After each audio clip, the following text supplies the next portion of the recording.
Alléluia, gloire à Dieu. Béni soit l'Éternel, merci Seigneur. Alléluia, on peut se tenir debout. Juste pour donner gloire à Dieu. Merci Seigneur. Alléluia.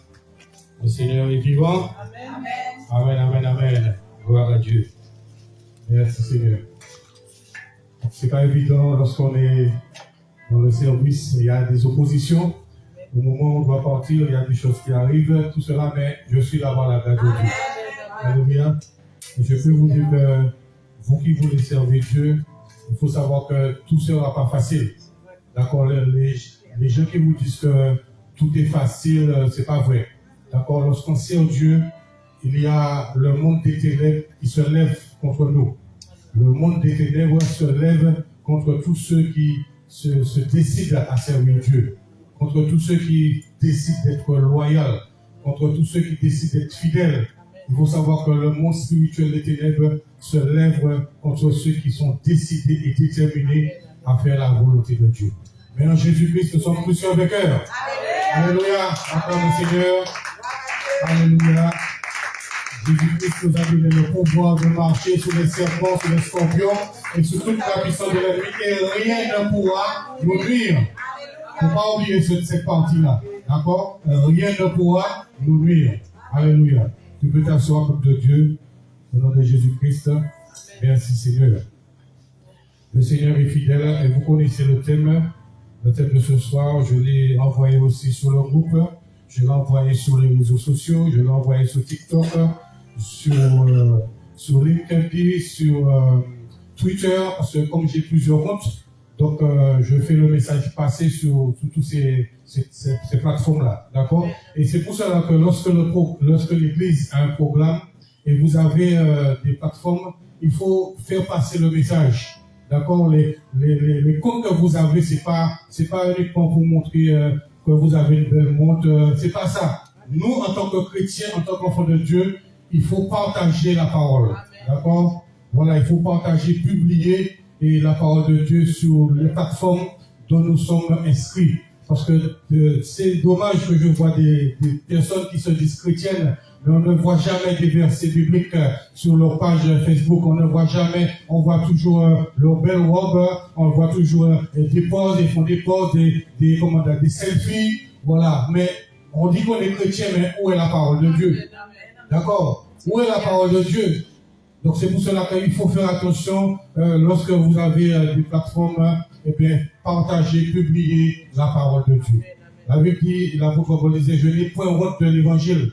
Donc si tu n'as point honte de l'évangile, eh bien, partage cet évangile. D'accord? Ne garde pas cet évangile pour toi seul, parce que le Seigneur veut être glorifié. D'accord? Alléluia. Merci Seigneur. Donc nous commençons cet enseignement sur la fidélité et la loyauté dans l'Église, et pas seulement dans l'Église. Vous allez voir que Dieu nous demande d'être fidèle, d'être loyal aussi, non seulement dans l'Église, mais aussi dans la famille, sur notre lieu de travail. D'accord? C'est partout. La loyauté et la fidélité, c'est partout. D'accord? Parce qu'il y a des gens qui donnent une apparence de loyauté et de fidélité dans l'Église, mais une fois qu'ils franchissent la porte de l'Église, il n'y a plus de loyauté, il n'y a plus de fidélité. Il ne faut pas, bien aimés, qu'il en soit ainsi. D'accord? Il ne faut pas qu'il en soit ainsi. Si on dit qu'on est loyal et qu'on est fidèle à l'Église, on doit l'être partout. D'accord? Si on dit qu'on est chrétien, qu'on est enfant de Dieu, on le dit qu'on est à l'Église, on doit l'être aussi partout. Amen. On n'est pas seulement chrétien à l'Église. Amen. On n'est pas seulement serviteur de Dieu à l'Église. On n'est pas seulement serveur de Dieu à l'Église. Mais partout où nous sommes, les gens doivent reconnaître que nous sommes des serviteurs et des servantes de Dieu. Amen. Alléluia. Tu peux acclamer Dieu si tu es d'accord. Partout où tu es, on va reconnaître que tu es une servante de Dieu. On va reconnaître que tu es un serviteur de Dieu. Pas seulement à l'église. Alléluia. Donc, déjà, je donne la définition de ce que c'est que la fidélité. Pour ceux qui prennent note, je vais chercher dans le dictionnaire. La fidélité, c'est attachement à ses devoirs. C'est un attachement à ses devoirs. D'accord? Attachement à ses devoirs. Régularité à remplir ses engagements. Donc c'est ça, selon le dictionnaire. La fidélité, c'est un attachement à ses devoirs et de régularité à remplir ses engagements. Et aussi, je vais parler aussi de l'infidélité. On ne peut pas parler de fidélité sans ne pas parler de l'infidélité. L'infidélité, c'est quoi? C'est un manquement à ses devoirs. Un manquement à ses devoirs et à ses responsabilités. C'est un manquement à ses devoirs et à ses responsabilités. Donc, je vous ai donné le plus simplement possible la définition de la fidélité et de l'infidélité. Je vais parler maintenant de la loyauté. C'est quoi la loyauté selon le dictionnaire? C'est fidélité à tenir sa parole. Fidélité à tenir sa parole. Combien de paroles que nous prononçons et que nous ne tenons pas? Il y a des gens qui vous ont promis des choses et aujourd'hui qui n'ont jamais réalisé ce qu'ils vous ont promis. Donc il est important de pouvoir tenir sa parole. Un homme loyal, c'est quelqu'un qui tient sa parole. Son oui est oui, son non est non. Même Jésus a dit que ton oui soit oui et que ton non soit non. Donc la loyauté, c'est savoir tenir sa parole et faire honneur à ses engagements. Faire honneur à ses engagements. Et aussi, c'est quoi la déloyauté? Il y a la loyauté, mais il y a aussi la déloyauté. C'est le contraire de la loyauté. Donc la déloyauté, un manque de loyauté dans le caractère. Un manque de loyauté dans le caractère, dans ses actions et dans ses paroles. C'est celui qui manque de loyauté dans son caractère, dans ses actions et aussi dans ses paroles. Et c'est celui qui rend aussi un mauvais témoignage. Celui qui rend un mauvais témoignage, il est dans la déloyauté. Alléluia. Merci Seigneur. Donc, la question qu'on se pose, qui est-ce qui a été le premier fidèle? Le premier fidèle, c'est qui? C'est Dieu. D'accord? Depuis le commencement, Dieu a toujours été fidèle et Dieu a toujours accompli sa parole. Depuis le commencement, on peut prendre la parole de Dieu dans Genèse. Genèse chapitre 1er. Genèse chapitre 1er, à partir du verset 1er. Au commencement, Dieu créa les cieux et la terre. La terre était informe et vide. Il y avait des ténèbres à la surface de l'abîme. Et l'Esprit de Dieu se mouvait au-dessus des eaux. Dieu dit, retenez ça, Dieu dit. Donc c'est la parole. Dieu parle. Donc Dieu n'est pas muet. Dieu dit que la lumière soit et la lumière fut. Ça veut dire que quand Dieu a parlé, sa parole s'est accomplie. Il est dit que Dieu vit que la lumière était bonne et Dieu sépara la lumière d'avec les ténèbres. Dieu appela la lumière jour et il appela les ténèbres nuit. Ainsi, il y eut un soir, il y eut un matin, ce fut le premier jour. Je vais juste lire le verset 6 aussi. Dieu dit. Donc, lorsque nous lisons la Bible, il est toujours question de Dieu dit. Dieu parla, Dieu déclara. Il est toujours, même les prophètes, lorsqu'ils parlaient, ils disaient ainsi parle l'Éternel. Donc Dieu, c'est quelqu'un qui parle. Dieu n'est pas muet. Donc si Dieu nous a donné aussi une bouche, c'est pour que nous puissions le glorifier. Il ne faut pas que nous puissions utiliser notre bouche pour dire n'importe quoi. Dieu ne nous a pas donné une bouche pour nous insulter. Dieu ne nous a pas donné une bouche pour nous mépriser les uns les autres. Dieu, la bouche que Dieu t'a donnée, c'est pour l'honorer, c'est pour le glorifier, c'est pour le respecter, et c'est pour aussi respecter notre prochain et nous respecter les uns les autres. D'accord? Donc Dieu est fidèle à sa parole. N'oubliez pas cela. Dieu est fidèle à sa parole. Ce que sa bouche dit, sa main l'a accompli. D'accord? Voilà. Donc le premier à être fidèle, c'est Dieu. C'est Dieu. Nous allons prendre le psaume 100, verset 5. Le psaume 100, verset 5.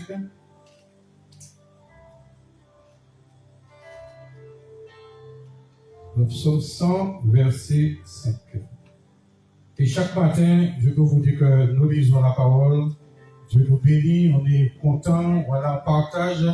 Vraiment, nous vivons des moments formidables. Le matin à 5 heures, sur le groupe Hypocrite du lundi au vendredi. Donc le psaume 100, verset 5.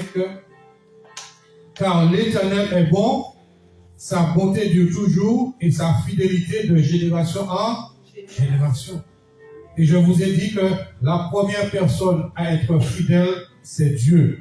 Donc Dieu est bon, sa bonté dure toujours et sa fidélité de génération en génération.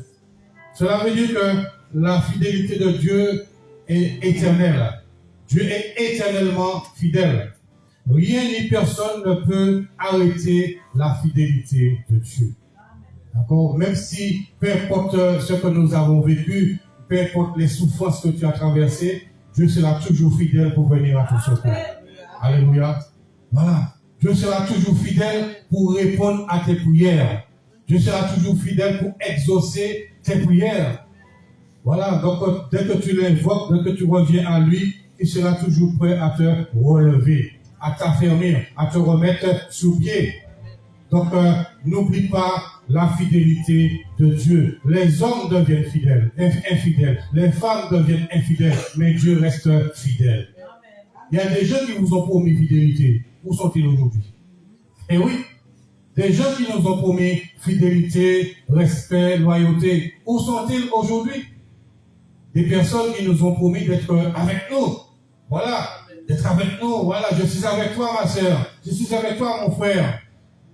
Tout feu, tout flamme. Je suis avec toi. Et puis, il suffit qu'il y ait un problème, qu'il y ait une difficulté, ou bien toi, tu es en difficulté. Et bien, les gens qui te disaient que je suis avec toi, mon frère, ma sœur, ont disparu. Ont disparu. Des gens peut-être sur qui tu comptais, tu pensais avoir des projets avec ces personnes-là, et bien ces personnes-là ont disparu. Tandis que Dieu n'a pas disparu. D'accord? Même si le monde entier disparaît, même si les gens te quittent, même si les gens ne sont pas fidèles envers toi, même si les gens sont déloyaux envers toi, Dieu reste fidèle. Et Dieu reste loyal. Donc tu peux compter sur Dieu, tu peux compter sur sa parole, tu peux compter sur ses promesses. Donc il faut le croire. Et tu peux méditer ce verset-là, le reprendre. L'Éternel est bon, sa bonté dure toujours et sa fidélité de génération en génération. Donc mon frère, ma soeur, tu peux compter sur la fidélité de Dieu. On prend aussi le psaume 89. Le psaume 89, le verset 14. Le psaume 89, verset 14. La justice et l'équité sont la base de ton trône. La bonté et la fidélité sont devant ta face. La bonté et la fidélité sont devant la face de Dieu. Donc Dieu, il est fidèle. Son essence même, sa nature même, c'est la fidélité, c'est la bonté. Donc tu n'as pas à douter des promesses de Dieu. Tu n'as pas à douter de la parole de Dieu. Peu importe ce que tu traverses, peu importe ce que tu as traversé, peu importe ce que tu as entendu, ce que tu as vu, ne doute pas de la bonté et de la fidélité de Dieu. D'accord? Ne doute pas du tout. Et nous continuons la méditation, l'enseignement de la parole, dans Proverbe 20, verset 6. Proverbe chapitre 20, verset 6.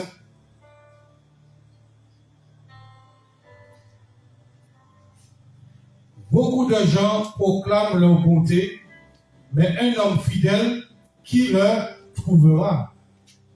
Beaucoup de gens proclament leur bonté, mais un homme fidèle, qui le trouvera? Beaucoup de gens disent, oui, je suis bon, je suis celui, je suis cela, je suis généreux, tout cela, mais un homme fidèle, qui le trouvera? Et c'est rare de nos jours. Même dans les églises, on cherche des hommes et des femmes fidèles.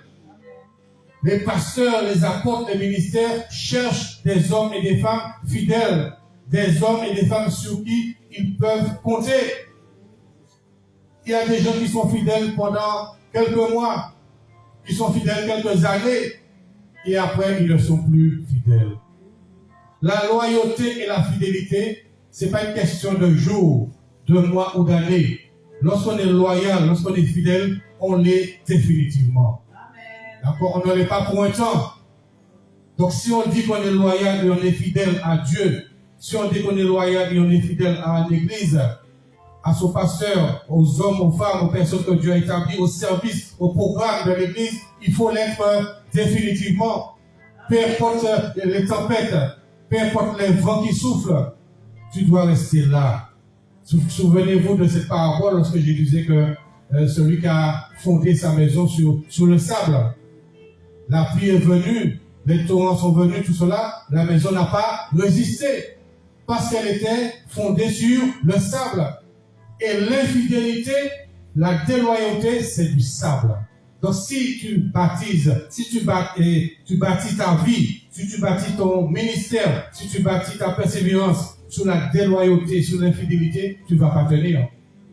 Tu ne pourras pas tenir quand il y aura un problème dans l'église, quand il y aura un problème dans ta vie, tu ne vas pas tenir, tu vas fuir.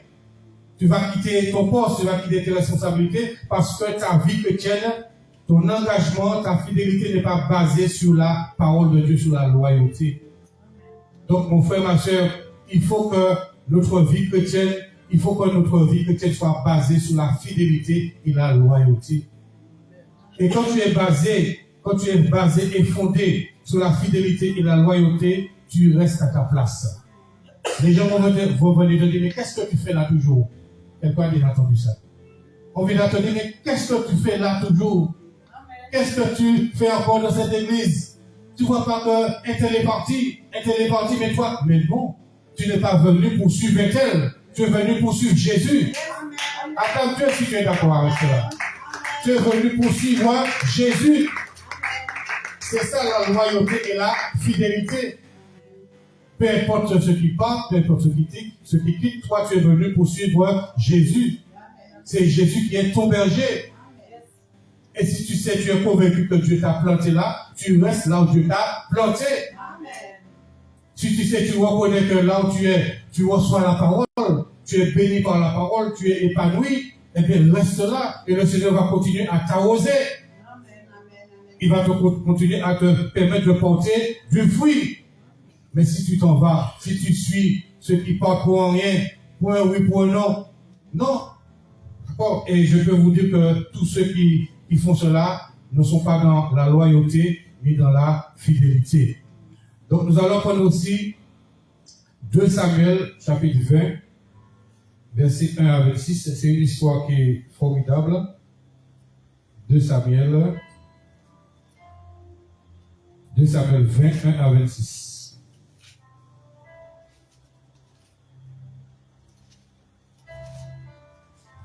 Voilà. Donc 2 Samuel 1 à 26. Et vous allez voir ce que c'est que la déloyauté. 2 Samuel 20, versets 1 à 26.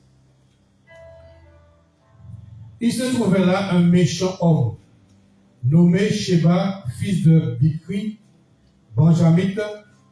Il sonna de la trompette et dit, point de part pour nous avec David, point d'héritage pour nous avec les fils d'Isaïe. Chacun à sa tente, Israël. Et tous les hommes d'Israël s'éloignèrent de David et suivirent Sheba, fils de Bichri. Mais les hommes de Juda restèrent fidèles à leur roi et l'accompagnèrent depuis le Jourdain jusqu'à Jérusalem. Vous savez ce que ça veut dire, un coup d'État? Vous connaissez ce que ça veut dire?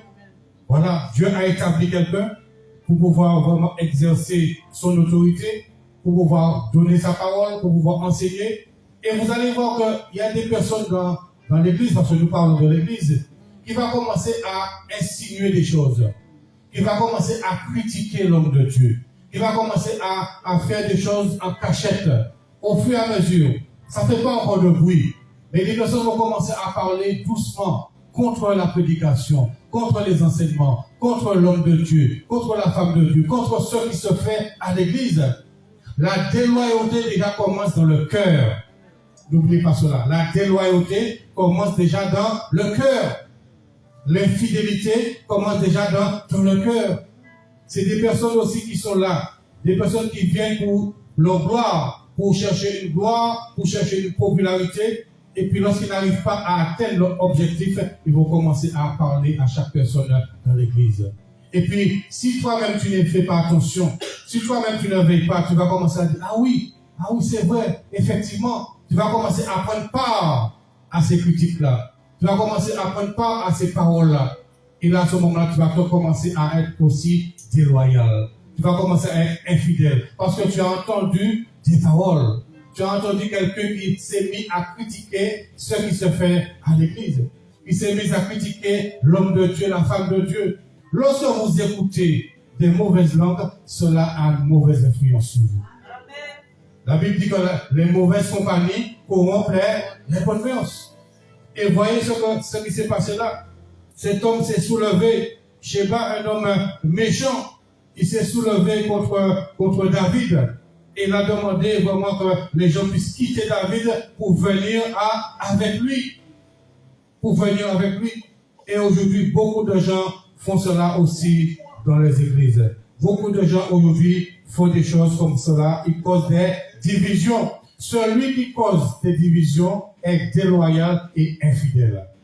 N'oubliez pas cela. Celui ou celle qui parle pour causer des divisions dans l'église n'est pas un homme fidèle, n'est pas un homme loyal.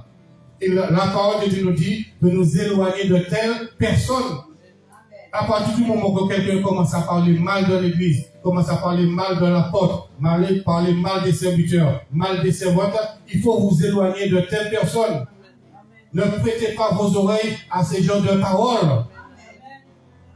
Et c'est là que commencent les divisions, par les paroles vaines, les paroles inutiles, des paroles de critique, des paroles de jugement. On commence à s'élever, on commence à critiquer. Tout cela, ce n'est pas bon, mais bien aimé. D'accord? Donc, l'infidélité envers Dieu, on va parler de cela déjà dans Jacques 4, verset 4. L'infidélité envers Dieu. Celui qui est infidèle à son église, à son pasteur, il a déjà commencé à être infidèle à Dieu. C'est pour ça que je vous ai dit que l'infidélité commence déjà dans le cœur. Si tu es infidèle à Dieu, si tu es déloyal envers Dieu, tu ne pourras pas être fidèle non plus à ton pasteur. Tu ne pourras pas non plus être fidèle à ton église. Parce que tu es déjà infidèle envers Dieu et tu es infidèle aussi à sa parole. Donc l'infidélité et la déloyauté commencent déjà dans le cœur. Donc Jacques 4, verset 4. Il est écrit, Jacques 4, verset 4. Ça va que nous sommes en enseignement. Donc c'est calmement. La Bible dit, adultère que vous êtes, ne savez-vous pas que l'amour du monde est inimitié contre Dieu? Celui donc qui veut être ami du monde sera ennemi de Dieu. L'infidèle, c'est qui? Quand il est parlé d'adultère, cela veut dire aussi être infidèle. Parce qu'un adultère, c'est un infidèle. Vous êtes d'accord avec moi? Un adultère, c'est un infidèle, c'est quelqu'un qui est infidèle à son conjoint. Donc, lorsqu'il est parlé d'adultère, il est parlé d'infidèle. Infidèle que vous êtes, adultère que vous êtes, ne savez-vous pas que l'amour du monde est inimitié contre Dieu? Celui donc qui veut être ami du monde sera ennemi de Dieu. Cela veut dire quoi? Lorsque tu cherches à aimer les choses du monde, lorsque tu t'attaches aux choses du monde, alors que Dieu nous dit, n'aimez pas le monde, ni les choses qui sont dans le monde. Tu aimes les choses du monde plus que Dieu, tu commences à être un infidèle. Quand tu commences à aimer la télévision plus que les réunions de l'église, tu préfères rester à la maison, regarder des séries ou passer ton temps sur les réseaux sociaux alors qu'il y a un rendez-vous à l'église. Est-ce que tu es fidèle? Non. Voilà. Je suis désolé de vous le dire, mais c'est ça. Parce que là, tu es en train d'aimer le monde. Et au lieu que ton amour se tourne vers Dieu, vers les choses de Dieu, mais quand tu es passionné pour les choses du monde, à ce moment-là, tu deviens un homme, une femme infidèle et déloyal envers Dieu. Parce que Dieu t'a donné rendez-vous ici. Dieu t'a donné rendez-vous à l'église. Parce que nous devons être là pour louer Dieu, pour l'adorer, pour écouter sa parole. Et nous sommes ailleurs. Je comprends pour ceux qui travaillent. Voilà, il y a de ceux qui travaillent, mais tout le monde ne travaille pas. Il ne faut pas me dire que tout le monde est au travail. Non. Il y a de ceux qui ne travaillent pas, qui sont à la maison, qui ont un moyen de locomotion, qui peuvent venir, mais qui ne viennent pas délibérément. Alors peut-on dire qu'on est fidèle, on est loyal quand on agit comme cela? Non. Dieu ne te voit pas comme quelqu'un de fidèle. Pourquoi est-ce que vous pensez que les personnes fidèles, c'est seulement ce qu'on voit, que nous voyons le dimanche? Non. Les personnes fidèles et loyales, c'est les personnes qui sont là. Chaque fois qu'il y a une convocation à l'église, elles sont déterminées, elles sont zélées, elles font tout pour, s'il n'y a rien qui les empêche de venir, s'il n'y a pas de travail, s'il n'y a pas une maladie, peu importe, elles s'organisent pour être là. C'est ça. Lorsqu'on aime Dieu, c'est ça le premier amour. Quand Dieu dit qu'il faut que tu retrouves ton premier amour. Le premier amour, c'est avoir du zèle pour les choses de Dieu. Quand tu n'as plus l'amour, quand tu n'as plus le zèle pour les choses de Dieu, tu es en train de devenir infidèle. Tu es en train de devenir déloyal. Quand tu perds vraiment cet amour et ce zèle pour les choses de Dieu. C'est pour cela qu'il dit, adultère que vous êtes, ça veut dire infidèle. Déloyal que vous êtes, ne savez-vous pas que l'amour du monde est inimitié contre Dieu? Celui qui veut être ami du monde sera ennemi de Dieu. Donc il faut vraiment, bien aimer, nous retirer des choses du monde. Lorsque nous savons qu'il y a un programme, qu'il y a un service, nous avons surtout des responsabilités. Surtout pour ceux qui ont des responsabilités à l'église, c'est pas seulement le dimanche qu'on doit les voir. C'est pas seulement le dimanche qu'on doit voir tous les bergers, tous les pasteurs, tous ceux qui ont des titres. Mais le titre doit être aussi un modèle. Le titre, tous ceux qui portent des titres doivent montrer l'exemple. Doivent être des fidèles, des hommes fidèles. C'est ce que Dieu recherche. Dieu ne recherche pas des titres dans l'église. Dieu recherche des hommes et des femmes fidèles. Mais il faut vraiment payer le prix pour cela. Il faut avoir la bonne volonté. Il faut vraiment aimer Dieu, aimer sa parole, aimer les choses de Dieu. Donc je vous ai dit que l'infidélité envers Dieu, la déloyauté envers Dieu commence déjà dans le cœur. C'est là qu'on commence l'infidélité. Et vous allez voir qu'une personne qui s'éloigne de Dieu, une personne qui commence à se retirer des choses de Dieu, qui ne prie plus, qui ne lit plus la parole, qui ne chante plus, qui ne loue plus Dieu à la maison, commence à se retirer. Et vous allez voir que ces personnes-là vont commencer aussi à dire des choses, à semer des paroles dans l'église.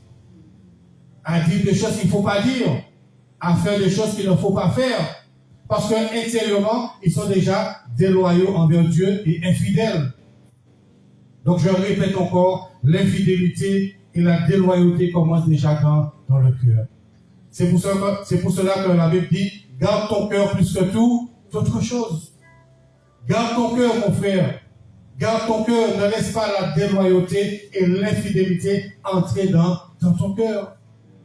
Parce que si tu ne pries pas, si tu ne lis pas la parole de Dieu, si tu n'es pas passionné pour les choses de Dieu, eh bien, l'infidélité et la déloyauté va commencer à se glisser dans ton cœur et dans ta vie. Et quand ça glisse en toi, si tu ne te réveilles pas, si tu ne fais pas cela, eh bien, ça va se remplir et ça va te permettre de dire des choses, de poser des actes pour rendre les gens qui sont autour de toi aussi déloyaux et infidèles. Alléluia. Donc, il faut faire attention. Nous prenons Apocalypse 2, verset 4. Apocalypse, chapitre 2, verset 4.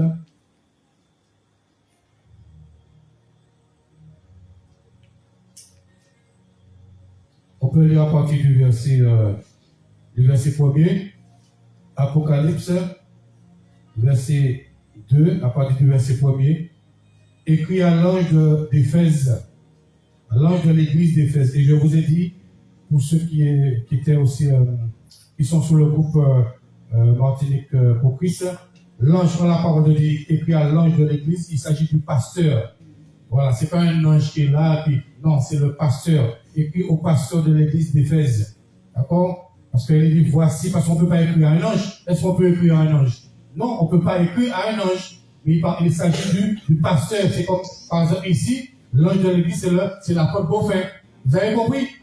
Voilà, c'est celui que Dieu a choisi et établi pour paître ses agneaux, ses brebis. C'est celui que Dieu a choisi et établi pour diriger son église. C'est le responsable, d'accord, légal devant Dieu. Donc c'est lui l'ange de l'église. Donc l'ange de l'église de Martinique pour Christ, c'est l'apôtre Beaufin. Donc écrit à l'ange, et je vous dis qu'on n'écrit pas à un esprit. On n'écrit pas à un esprit, il s'agit de pasteur, le pasteur de l'église. Écrit à l'ange de l'église d'Éphèse, voici ce que dit celui qui tient les 7 étoiles dans sa main droite, celui qui marche au milieu des 7 chandeliers d'or. Je connais tes œuvres, ton travail et ta persévérance. Je sais que tu ne peux supporter les méchants, que tu as éprouvé ceux qui se disent apôtres et qui ne le sont pas, et que tu les as trouvés menteurs, que tu as de la persévérance, que tu as souffert à cause de mon nom, et que tu n'étais point lassé. Et le verset 4, mais ce que j'ai contre toi, c'est que tu as abandonné ton premier amour. Voilà l'infidélité. L'infidélité commence lorsque nous abandonnons notre premier amour pour Dieu. C'est quoi abandonner son premier amour pour Dieu? C'est le zèle, comme je disais tout à l'heure, c'est le zèle que tu avais pour venir à l'église. Au moins ça. Tu te dépêchais. Quand tu savais que l'heure est arrivée, tu te dépêchais pour être là. C'est le zèle que tu avais pour lire la parole de Dieu, pour prier, pour louer Dieu, pour le glorifier. C'est le zèle que tu avais pour te retrouver dans la communion fraternelle. Est-ce que tu as toujours ce zèle-là? Voilà. Est-ce que tu as toujours ce zèle ou est-ce que tu te sens forcé à venir? Est-ce que c'est devenu une routine pour toi? Si les choses de Dieu sont devenues une routine pour toi, cela veut dire que tu as perdu le premier amour. Et oui, si tu n'as plus les choses, tu n'as plus la passion pour les choses de Dieu, tu as perdu ton premier amour. Donc il faut retrouver ton premier amour. Dis cela, je dois retrouver mon premier amour pour Dieu et pour son royaume et son église. Mais ce que j'ai contre toi, c'est que tu as abandonné ton premier amour, le zèle que tu avais pour le Seigneur. Voilà, quand tu as connu l'évangile, je ne sais pas s'il y a parmi vous qui ont expérimenté cela, tu avais une joie débordante, tu voulais parler à tout le monde de Jésus. Qui est-ce qui a expérimenté ça? Je l'ai expérimenté. Voilà, quand tu as fait une vraie rencontre avec Dieu, ton cœur est rempli. Ton cœur déborde d'amour, de joie, de paix. Et partout où tu es, tu as envie de parler de Jésus, tu as envie de témoigner, tu as envie de dire à tout le monde ce que Jésus a fait pour toi. C'est ça le premier amour. On ne te suppliait pas pour venir à l'église. On ne te suppliait pas, le pasteur ne te supplie pas pour venir faire ton service. On ne te cherche pas. Tu es là, tu es présent, tu persévères, tu es fidèle. Tu ne te fais pas supplier. C'est ça le premier amour. C'est ça aussi la fidélité et la loyauté. Donc tu ne te fais pas supplier. Mais ce que j'ai contre toi, c'est que tu as abandonné ton premier amour.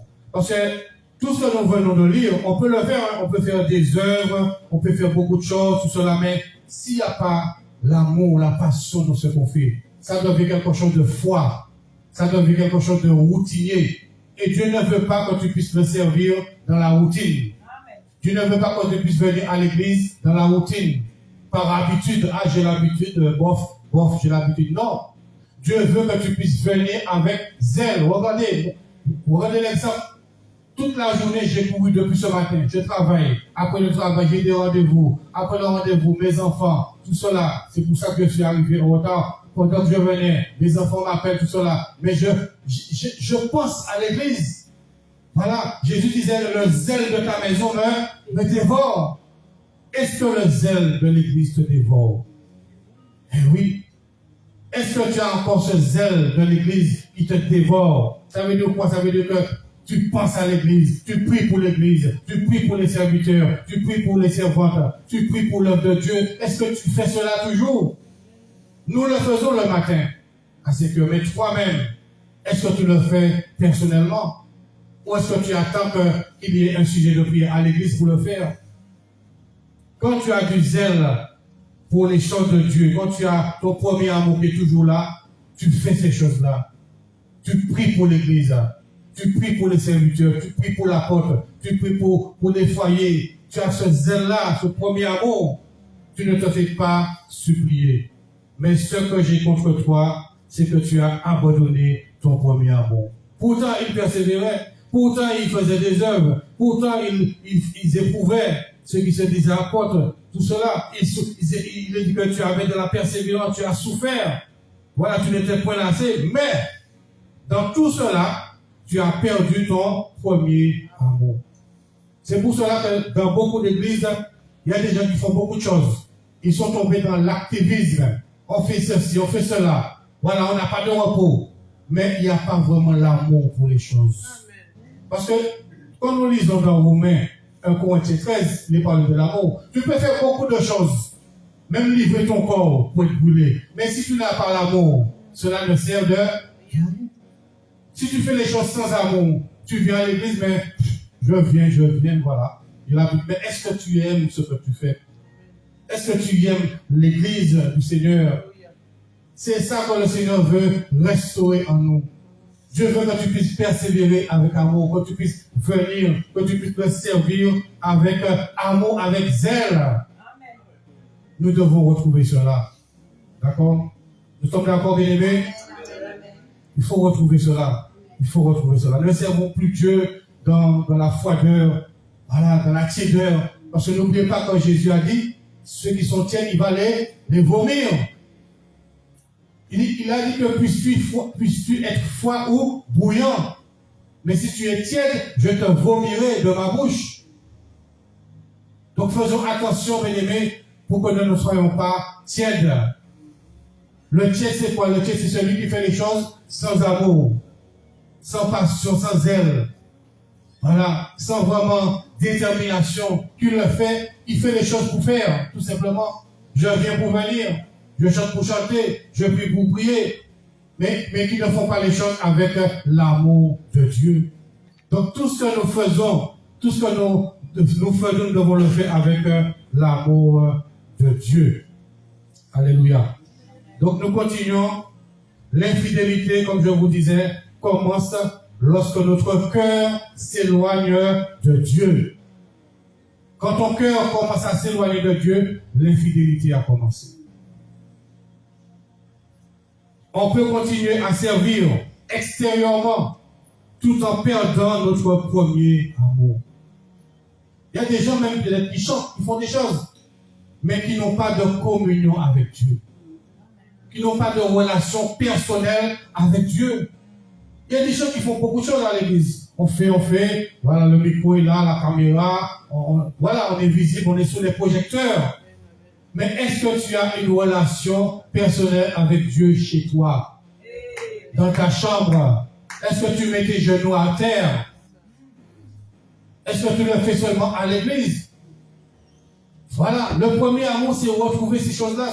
C'est pas venir faire les choses en apparence. D'accord? Mais nous devons vraiment, dans notre maison, entretenir une relation avec notre Seigneur. C'est ce que Dieu recherche. Que Dieu veut que nous puissions retrouver ce zèle, cette fidélité, cette loyauté envers Dieu. Donc je reprends encore l'infidélité. N'oubliez pas ce que vous entendez ce soir. L'infidélité, la déloyauté commence lorsque notre cœur s'éloigne de Dieu. Alléluia. On peut continuer à servir extérieurement en apparence, tout en perdant son premier amour. Voilà. C'est important de pouvoir. La question que tu dois te poser ce soir, suis-je toujours zélé pour Jésus? Suis-je toujours passionné pour Jésus? Est-ce que j'ai toujours mon premier amour pour Jésus? Voilà, c'est une question personnelle. La Bible nous dit sonder notre cœur. Tu dois sonder ton cœur pour savoir où est ton amour, quelle est la dimension de ton amour pour Dieu. Est-ce que tu as toujours ce premier amour pour le Seigneur?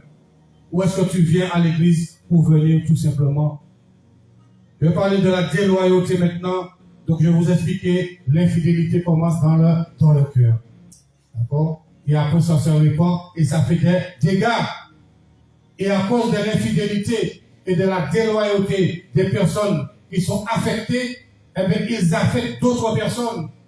Et cela cause des divisions. La déloyauté et l'infidélité causent des divisions dans l'Église. Et oui, c'est pour cela que si tu reconnais en toi qu'il y a de l'infidélité, de la déloyauté, il faut te repentir tout de suite. Il ne faut pas laisser cela se développer en toi. Voilà, si tu reconnais que ton cœur s'éloigne de Dieu, il faut te ressaisir. Et oui, il ne faut pas dire comme si, je laisse aller. Non. Si tu sens que tu ne pries plus, tu n'ouvres plus ta Bible, tout cela, c'est une manière de voir que ton cœur s'éloigne de Dieu. Prenons Proverbe 6, verset 16. Proverbe 6, verset 16. Donc, je vous ai dit que l'infidélité et la déloyauté commencent déjà lorsqu'on s'éloigne de Dieu. Et je vais vous parler maintenant de l'infidélité et de la déloyauté envers les frères et envers les responsables de l'Église. Proverbe 6, verset 16. Proverbe 6, verset 16 à 19. Proverbe 6, verset 16 à 19. Il y a 6 choses, soyez attentifs. Il y a 6 choses que est l'Éternel, et même 7 qu'il en a horreur. Les yeux hautains, c'est-à-dire l'orgueil. Voilà, les yeux hautains représentent l'orgueil. La langue menteuse, les mains qui répandent le sang innocent, le cœur qui médite des projets iniques, les pieds qui se hâtent de courir au mal, le faux témoin qui dit des mensonges, et celui qui excite des querelles entre frères. Ça, c'est la déloyauté et l'infidélité envers Dieu premièrement, mais aussi envers les frères et sœurs. Quand tu excites des querelles entre frères et sœurs, quand tu excites des querelles entre nous, tu es quelqu'un de déloyal et quelqu'un d'infidèle. Tu ne cherches pas l'amour, tu ne cherches pas la réconciliation, mais tu cherches à diviser les uns contre les autres. Celui qui excite des querelles entre frères ne cherche pas l'amour, ne cherche pas la paix, mais cherche à diviser. Et cherche même à détruire l'œuvre de Dieu. Mais personne ne pourra détruire l'œuvre de Dieu au nom de Jésus. Alléluia. Personne ne détruira l'œuvre de Dieu. L'œuvre de Dieu, c'est l'œuvre de Dieu. Et Jésus-Christ, c'est lui le chef de l'Église. D'accord? Et rien, même la Bible dit que les portes du séjour des morts ne prévaudront point contre l'Église que Jésus-Christ bâtit. Et Jésus-Christ achèvera son œuvre parfaitement. Alléluia. Rien ni personne ne pourra empêcher que Jésus-Christ puisse achever son œuvre parfaitement. D'accord? Il ira jusqu'au bout. Et sa parole sera prêchée partout dans le monde entier. Donc, le faux témoin qui dit des mensonges, c'est un infidèle, c'est un déloyal. Donc, celui qui ment sur son frère, qui ment sur sa sœur, c'est quelqu'un de déloyal, c'est quelqu'un qui est infidèle. Est-ce que vous allez suivre de telles personnes, bien aimés? Voilà. Ne suivez pas les faux témoins. Ne suivons pas les témoins qui disent des mensonges. Ne suivons pas ceux qui excitent des querelles entre frères. Si vous voulez être fidèle, si vous voulez être déloyal et être loyal, ne suivez pas les gens qui font ces choses. Soyez fidèles à la parole de Dieu. Donc je reprends le verset. Le faux témoin qui dit des mensonges, Dieu hait ces choses. Dieu déteste cela. Et celui qui excite des querelles entre frères. Donc ne sois pas, toi qui es là ce soir, toi qui es là, ne sois pas celui qui dit des mensonges. Quand tu sais pas que quelque chose est vrai, ne le répète pas. Il y a une mauvaise habitude dans les églises. Et partout. On entend quelque chose, on ne sait pas si c'est vrai, si c'est faux, on se met à divulguer, on se met à répéter, et ça fait des dégâts. Tu entends quelque chose, tu ne sais pas si c'est vrai. Ah, le frère m'a dit ça. La soeur, tu sais, viens, j'ai quelque chose à te dire, puis tu prends ton téléphone. Tu sais, et surtout aux Antilles, ah, j'ai quelque chose à te dire. J'ai un flash à te donner. J'ai 1000 ans à te donner, comme on dit. j'ai 1 000 ans à te donner. Voilà, j'ai entendu, tu sais ce qui s'est passé, tu sais ce que j'ai entendu. Voilà, le frère est tel, la sœur est telle. Et tu commences à répéter ce que tu as entendu, mais tu ne sais même pas si c'est vrai. Voilà. Donc quand tu fais ces choses-là, tu es sur le chemin de l'infidélité. Tu es sur le chemin de la déloyauté. Quand quelqu'un commence à te parler mal de quelqu'un, dis à la personne, je ne veux pas savoir. C'est ça, il faut stopper la personne tout de suite. Il faut stopper. Si la personne qui veut affecter ton cœur, si tu lui dis, mais si tu as quelque chose à dire, ben va voir l'homme de Dieu. Si tu as quelque chose à dire, va voir l'apôtre. Voilà, c'est pas à moi, je ne veux pas savoir. Ce qui, voilà, on a dit, les rumeurs. Lorsque tu es fidèle, lorsque tu es loyal, tu ne répètes pas les rumeurs. Tu ne t'appuies pas sur les rumeurs, sur les mensonges. Le faux témoin qui dit des mensonges est celui qui excite des querelles entre frères. Donc, bien-aimés frères et sœurs, ne sois pas parmi ceux qui font ces choses. Et tous ceux qui pratiquent ces choses, nous devons nous éloigner de ces personnes-là. Mais oui, il faut s'éloigner, il faut les stopper, il faut les arrêter. On ne peut pas prendre part à ces choses-là, aux mensonges, avec ceux qui excitent des querelles entre frères. On va prendre aussi Romains 16, verset 17.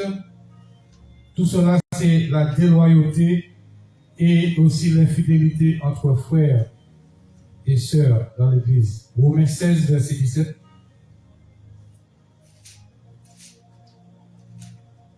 Romains 16.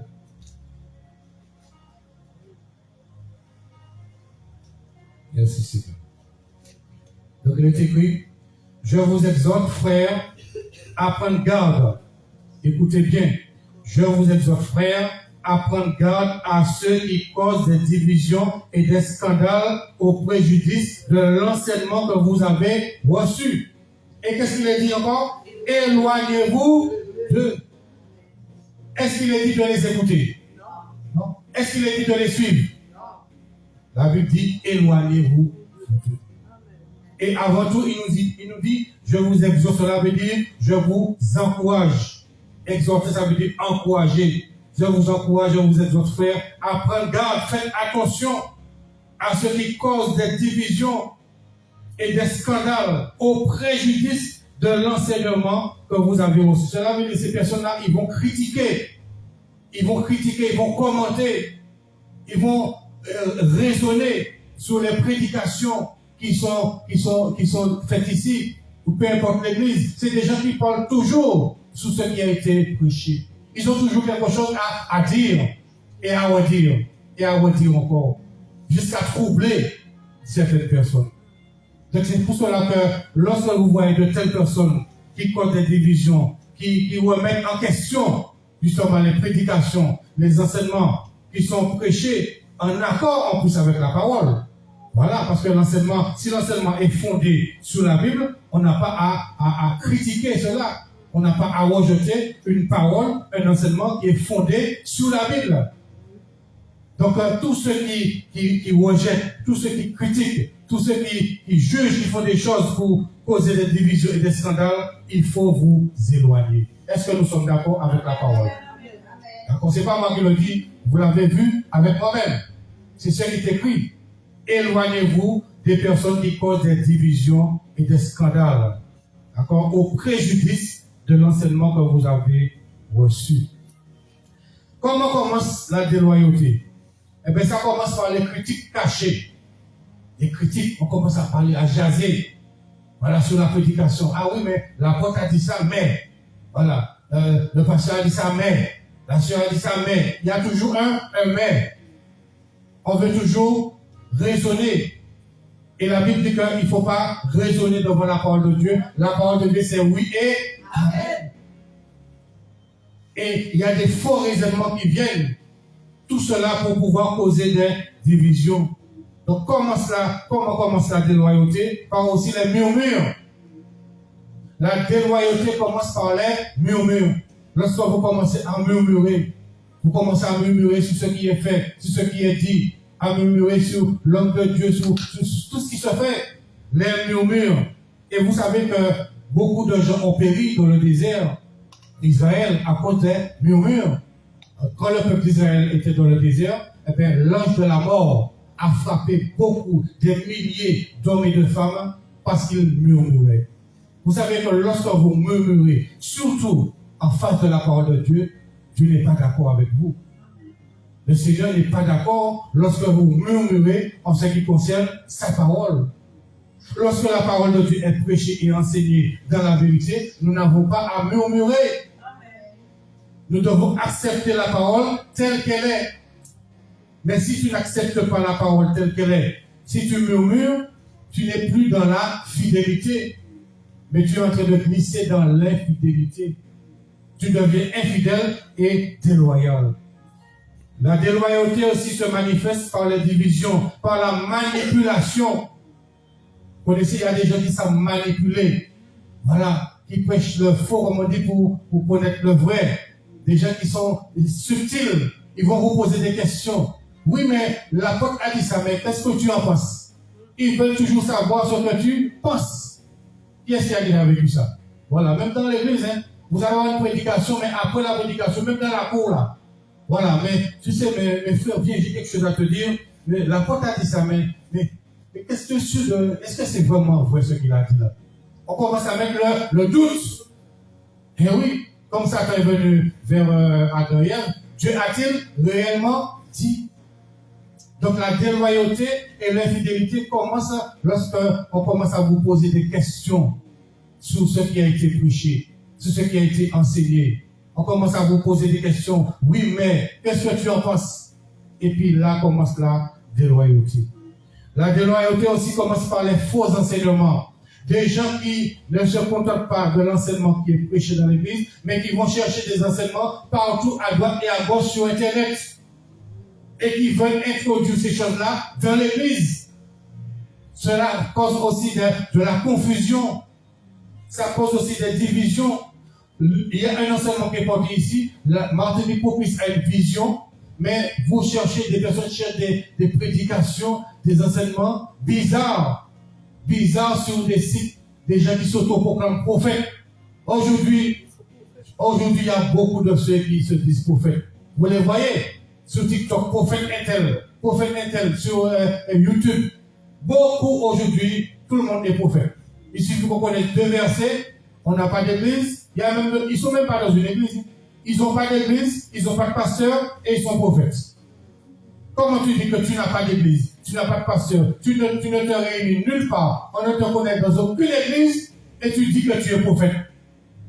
Faites attention, bien aimés. Faites attention à ce qui se dit sur Internet. Tout n'est pas à écouter. Tout n'est pas à regarder. D'accord? Donc faites attention les gens qui viennent vous apporter d'autres enseignements qui ne sont pas bibliques, qui ne sont pas fondés sur la parole, mais qui sont fondés sur des raisonnements, qui sont fondés sur des rêves, qui sont fondés sur des visions. L'enseignement que nous devons porter doit être fondé sur la parole de Dieu. Amen.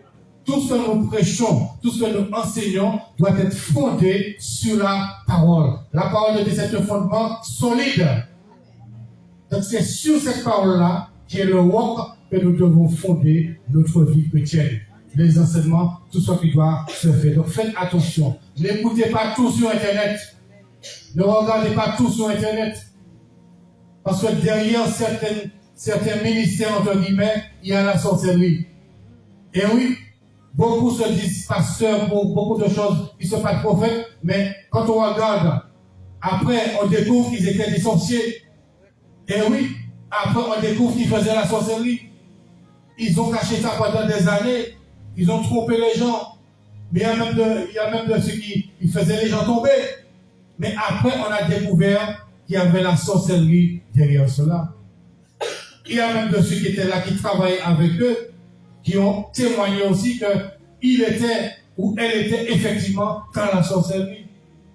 C'est pour cela qu'il faut être prudent. Soyons fidèles à la parole de Dieu. Soyons loyaux à la parole de Dieu. D'accord? Faisons attention, bien-aimés. Faisons attention aux fausses doctrines. Il y a des doctrines de démons, des doctrines qui sont enseignées, qui vont à l'encontre de la volonté de Dieu. Des doctrines qui sont enseignées pour pousser les chrétiens à se haïr les uns les autres, à se disputer, à se quereller. Je vous dis quelque chose. Tout enseignement, toute doctrine qui pousse les gens à se mépriser, à se haïr, à se quereller, n'est pas de Dieu. La parole qui vient de Dieu, la parole qui sort du cœur de Dieu, va toujours t'amener à aimer ton frère, à aimer ta sœur, à pardonner, à supporter, à manifester la compassion et la miséricorde. Mais tout enseignement, toute doctrine qui te pousse à haïr, à détester, à mépriser les gens, tout cela, cela ne vient pas de Dieu. Donc faisons attention aux enseignements. Contentons-nous vraiment de la parole de Dieu. Et ne cherchez pas à aller dans les profondeurs de Satan, comme on dit. Et oui, il y a de ceux qui cherchent à aller dans les profondeurs de Satan et qui ne connaissent même pas Jésus, qui ne connaissent même pas le B.A.B.A. de la vie chrétienne, qui ne connaissent même pas le B.A.B.A. du témoignage de Jésus, mais qui veulent connaître les profondeurs de Satan. Beaucoup ont cherché à connaître les profondeurs de Satan, aujourd'hui sont devenus fous, aujourd'hui sont devenus folles, aujourd'hui sont perdus, sont égarés. Pourquoi ils ont cherché à aller là où il ne fallait pas aller? Jésus ne va jamais t'égarer. Jésus a dit, celui qui me suit ne marchera pas dans les ténèbres, il aura la lumière de la vie. Donc ne cherche pas à aller dans les profondeurs de Satan, cherche à aller dans les profondeurs de Jésus. C'est dans les profondeurs de Jésus qu'il faut aller. Cherche, va en eau profonde, les eaux profondes de Jésus, les eaux profondes de la parole de Dieu. Là, tu seras un homme fidèle et un homme loyal. Mais tous ceux qui cherchent d'autres profondeurs que les profondeurs de Jésus n'est pas un homme fidèle, n'est pas un homme loyal, une femme. Donc, pour que tu sois et que tu restes un homme loyal et fidèle, reste dans les profondeurs de Jésus, de Christ, dans la doctrine de Christ. À part de que quiconque va au-delà n'a pas Dieu. Si tu veux chercher à aller au-delà de la doctrine de Christ, tu n'as pas Dieu, c'est-à-dire que tu n'es pas fidèle, tu n'es pas loyal. Il y a de ceux qui ne connaissent même pas le B.A.B.A. de l'enseignement de Jésus, mais qui veulent connaître des choses bizarres. Est-ce que vous connaissez le sermon sur la montagne? Quand Jésus disait heureux les pauvres en esprit, tout cela.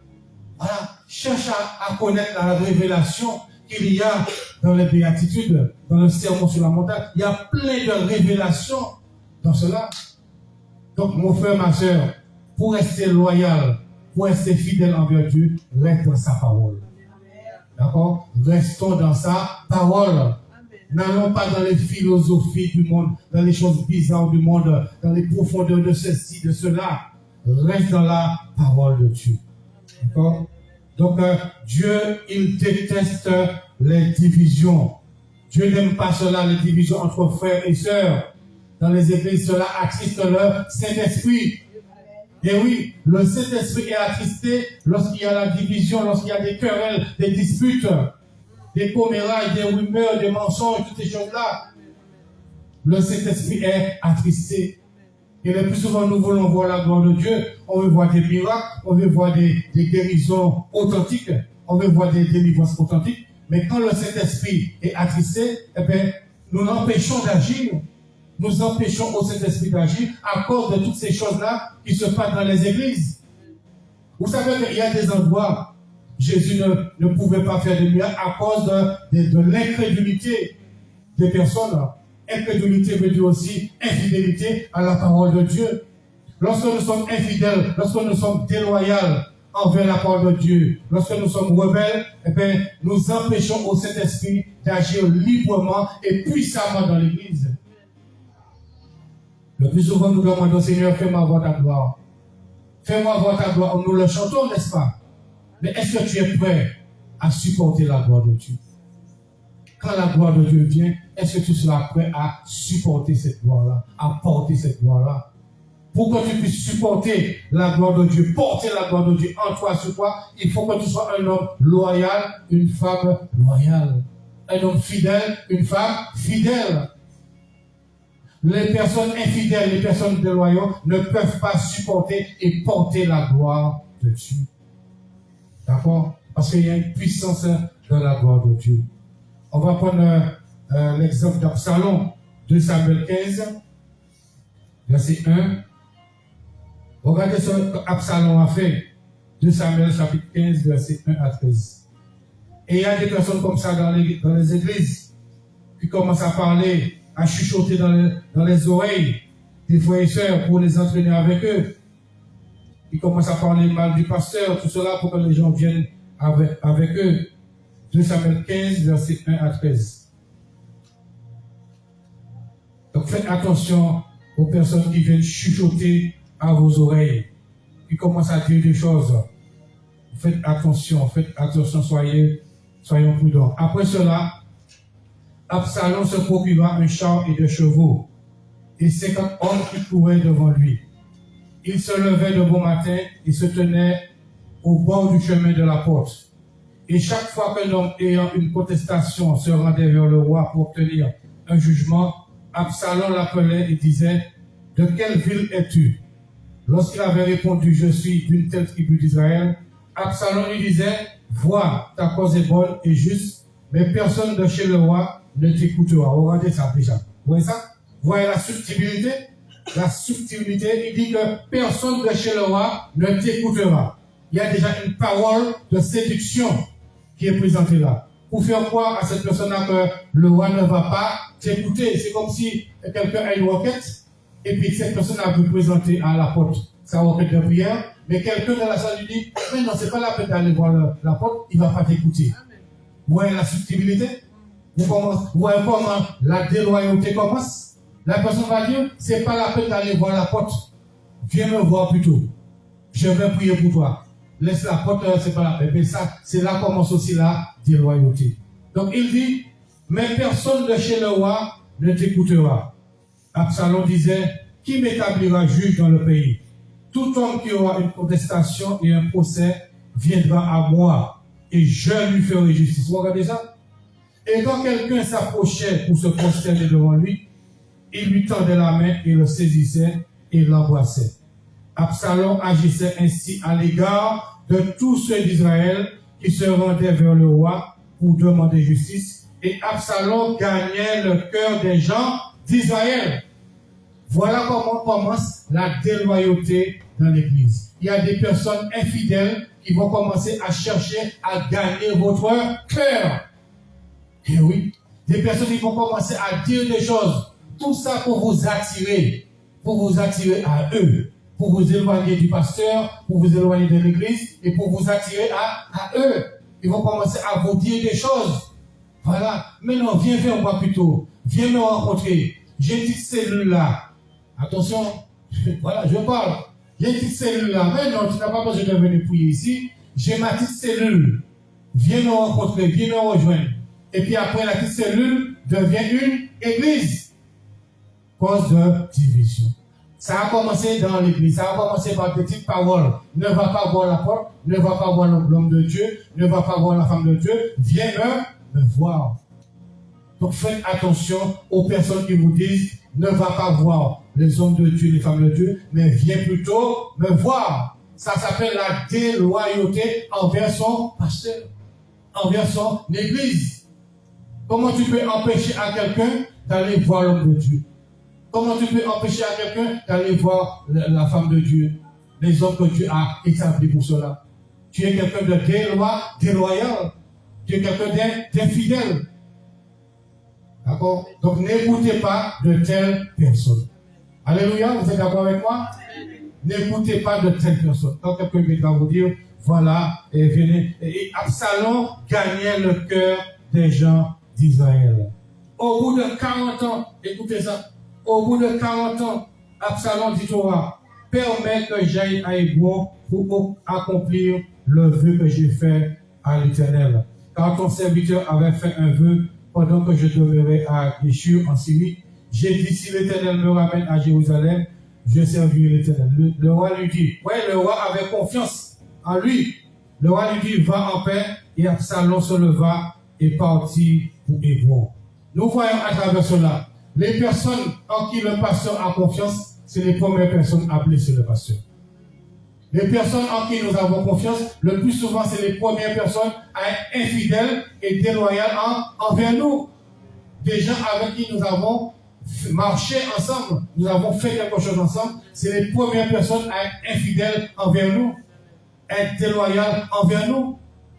Et c'est ce qui s'est passé. Et vous allez lire la suite après. Donc, il est important de connaître ces choses-là. Nous allons maintenant dans le psaume 12, le verset 1er.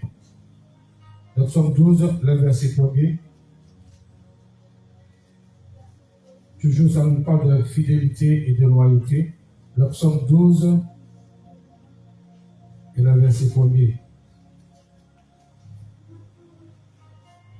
Sur la harpe, au chef des chants, sur la harpe à 8 cordes, psaume de David.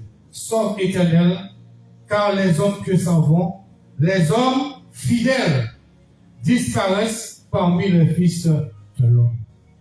Est-ce que c'est ce que nous voyons? Les hommes fidèles. C'est rare maintenant de trouver des personnes qui sont fidèles, des personnes qui restent là, peu importe les difficultés que l'Église traverse. Qui est-ce qui était là depuis le début de l'œuvre, Martinique Propice? Acclame le Seigneur pour elle. Voilà. Depuis le début, tu es là. Qui est-ce encore qui était là depuis le début de Martinique Propice? Qui est-ce qui est là depuis 4 ans? 4 ans. Qui est-ce qui était là depuis 4 ans? Depuis 5 ans? 3 ans. Qui est-ce qui est là depuis 3 ans? 2 ans. Qui est-ce qui est là depuis 2 ans? 2 ans? Voilà, bientôt 2 ans. Qui est-ce qui est là depuis 1 an? Qui est 1 an, ça veut dire 1 an que tu es là. Lève ta main. Voilà. Et qui est là depuis quelques mois? Tu es là depuis quelques mois. Alors, bienvenue à celui qui est là depuis quelques mois. Vous savez, acclamez le Seigneur pour lui. La Bible nous dit que les hommes pieux s'en vont, les fidèles disparaissent parmi les fils de l'homme. Dieu cherche un homme pieux. Dieu cherche un homme fidèle. Dieu cherche une femme fidèle. Pas des personnes qui sont là pour un temps et puis après qui décident de s'élever, qui décident de se rebeller, qui décident de partir. Non, c'est pas ce que Dieu cherche. Dieu veut que tu puisses persévérer et que tu demeures un homme, une femme fidèle et loyale. Alléluia. On va prendre Luc 12, verset 35. Luc 12, verset 35. Luc chapitre 12, verset 35 à 48. Tout cela nous parle aussi de la loyauté et de la fidélité. Luc 12, verset 35 à 48. Alléluia. Donc, que vos reins soient saints et vos lampes allumées, et vous soyez semblables à des hommes qui attendent que leur maître revienne des noces, afin de lui ouvrir dès qu'il arrivera, il frappera. Heureux ces serviteurs que le maître à son arrivée trouvera veillant. Je vous le dis en vérité, il se cédera, les fera mettre à table et s'approchera pour les servir. Verset 38. Qu'il arrive à la 2e ou à la 3e veille, heureux ses serviteurs s'il les trouve veillants. Sachez-le bien, si le maître de la maison savait à quelle heure le voleur doit venir, il veillerait et ne laissera pas percer sa maison. Vous aussi, tenez-vous prêts, car le Fils de l'homme viendra à l'heure où vous n'y penserez pas. Pierre lui dit, Seigneur, est-ce à nous ou à tous que tu adresses cette parabole? Le verset 42. Et le Seigneur lui dit, quel est donc l'économe fidèle?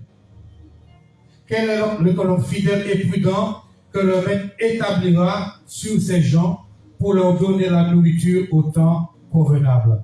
Heureux ce serviteur que son maître à son arrivée trouvera faisant ainsi. Alléluia. Donc, si nous voulons que Dieu puisse nous établir dans un service, si nous voulons que Dieu puisse nous établir dans un programme, nous établissent dans quelque chose que nous devons faire à l'église, nous devons être des hommes et des femmes fidèles. Celui qui n'est pas fidèle, qui n'est pas loyal, ne peut pas rester établi. Donc pourquoi tu restes établi sur quelque chose, que tu puisses garder tes responsabilités, ta position, il faut être un homme et une femme prudente et fidèle. Alléluia. Merci Seigneur. Nous avançons pour terminer bientôt. Nous allons maintenant dans Luc 16, verset 10. Luc 16, verset 10. Luc 16, verset 10 à 13. Luc 16. Celui qui est fidèle dans les moindres choses l'est aussi dans les grandes. Et celui qui est injuste dans les moindres choses l'est aussi dans les grandes. Si donc vous n'avez pas été fidèle dans les richesses injustes, qui vous confiera les véritables? Et si vous n'avez pas été fidèle dans ce qui est à autrui, qui vous donnera ce qui est à vous? Alléluia. Voilà. Donc Dieu nous dit, Jésus nous dit que celui qui est fidèle dans les moindres choses l'est aussi dans les grandes. Donc, bien-aimés frères et sœurs, pour que Dieu puisse nous confier de grandes choses, il faut déjà que nous soyons fidèles dans les moindres choses. Un exemple, celui qui balaye l'église, si elle est fidèle dans ce qu'elle fait, Dieu peut lui confier d'autres responsabilités. Peu importe ce que tu fais à l'église, sois fidèle dans ce que tu fais. Peut-être pour toi c'est peu de choses, mais pour Dieu ce n'est pas peu de choses. Et ne fais pas dévaloriser les choses de Dieu. Parce que Dieu aussi nous permet de faire des moindres choses, des petites choses pour sonder notre fidélité. Et oui, Dieu permet que nous puissions faire, entre guillemets, de petites choses pour sonder notre fidélité et notre loyauté. C'est pour cela, ne méprisez pas ce que vous faites. Ne méprisez pas ce que vous faites à l'église. Que vous chantiez, que vous jouez un instrument, que vous balayez l'église, que vous nettoyez les WC. Ne méprisez pas ce que vous faites. Parce qu'il y a des pasteurs, ils ont commencé par là. Aujourd'hui, nous voyons des pasteurs populaires. Ils sont sur les projecteurs, ils sont à la télévision, ils ont même des chaînes de télévision. Ils ont des églises de plus de 10 000 membres, même plus. Mais il y a certains d'entre eux ont commencé au bas de l'échelle. Ils ont commencé à nettoyer les toilettes. Mais ils ont été fidèles. Après, ils ont commencé à ranger les chaises dans l'église.